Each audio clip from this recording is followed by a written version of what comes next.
इचलकरंजीतील माजी नगरसेवकाच्या मुलानं बेदरकारपणे जेसीबी चालवत 5 वाहनांना धडक दिली। या अपघातात 4 जण जखमी झाले।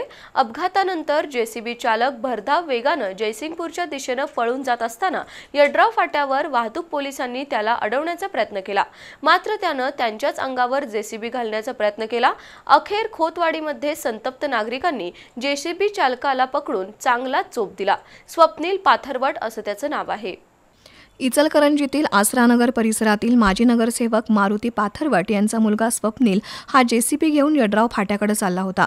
भरधाव वेगानं वाहन चालवत असताना प्रथम त्याने एका दुचाकीला धडक दिली।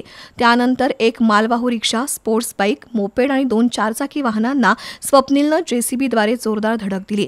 या अपघातात दुचाकीवरील सचिन कांबळे, सुनीता कांबळे, कार चालक आदिनाथ खड्ड आणि आणखी एका व्यक्तीसह 4 गंभीर जखमी झाले। रिक्षा आणि चारचाकी वाहनांचंही अपघातात मोठ्या प्रमाणात नुकसान झालंय। खोतवाडी इथं नागरिक आणि पोलिसांनी स्वप्नीलला पकडलं। संतप्त जमावानं यावेळी स्वप्नील पाथरवटला बेदम चोप दिला आणि जेसीबीवर दगड मारून काचा फोडल्या।